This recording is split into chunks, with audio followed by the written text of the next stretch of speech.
Hi అందరికీ. ఈ సీజన్‌లో మనకి పుల్లటి లేత మామిడికాయలు దొరుకుతూ ఉంటాయి కదా!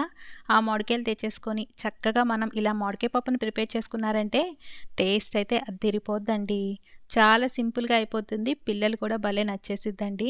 వీడియో అనేది స్కిప్ చేయకుండా పూర్తిగా చూసి ట్రై చేసేయండి. ముందుగా ఒక కుక్కర్‌లో ఒక కప్ దాకా అంటే దాదాపుగా ఒక 100-150 గ్రాముల దాకా కందిపప్పుని 1కి 2 సార్లు శుభ్రంగా కడిగేసుకొని మూడింతల వాటర్ వేసుకోండి. తర్వాత దీంట్లో ఒక పావు టేబుల్ స్పూన్ అంత పసుపుని, ఒక టేబుల్ స్పూన్ దాకా నూనెని వేసుకొని మూత పెట్టేసి 4 విజిల్లు వచ్చే వరకు కుక్ చేసుకోండి. ఈ పప్పు ఉడికేలోపు మనం మామిడికాయని తీసుకొని చూడండి ఇలా చిన్నదైన పులుపు ఎక్కువగా ఉంటుందండి. అందుకని ఒక చిన్న మామిడికాయ తీసుకున్నాను. పులుపు తక్కువగా ఉంటే పెద్ద కాయని మనం తీసుకోవచ్చండి. పైనున్న చెక్కుని తీసేసుకొని ఇలా పీలర్‌తోని నీట్‌గా ఇలా పీల్ చేసేసుకోండి. ముక్కలుగా కట్ చేసుకోవాల్సిన అవసరం లేదండి. గింజను కూడా వేసుకోండి. టేస్ట్ అనేది బావుంటుంది. ఇప్పుడు పప్పు అనేది ఉడికిపోయింది. చక్కగా మనం పప్పు గుత్తితో ఒక 5 నిమిషాల పాటు బాగా మెదుపుకోండి. చూడండి ఇలా సాఫ్ట్‌గా తయారవుతుంది. దీంట్లోనే టేస్ట్‌కి తగినంత సాల్ట్‌ని వేసేసుకొని, ఈ పప్పునంతా బాగా మిక్స్ చేసేసుకొని, దీన్ని మనం పక్కన పెట్టేసేసుకోవాలి. దీంట్లో 2 రకాలుగా చేసుకోవచ్చండి. గట్టి పప్పులాగా చేసుకోవచ్చు. లేదంటే పల్చటి పప్పులా చేసుకోవచ్చు. గట్టి పప్పు అయితే ఈ విధంగా మీరు పోపు పెట్టేసేసుకోండి.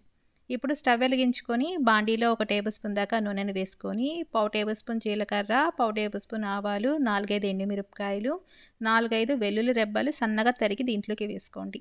అలాగే చిటికెడంత ఇంగువ వేసుకోండి. టేస్ట్ అనేది చాలా చాలా బావుంటుంది. గుప్పెడంత కరివేపాకు వేసుకొని వీటన్నిటిని కూడా బాగా ఫ్రై చేసుకోండి. తర్వాత దీంట్లో ఒక ఉల్లిపాయని సన్నగా తరిగి పెట్టుకొని వేసుకొని, ఇందాక మనం పీల్ చేసుకున్న ఈ మామిడికాయని కూడా దాంట్లోకి వేసుకోవాలండి.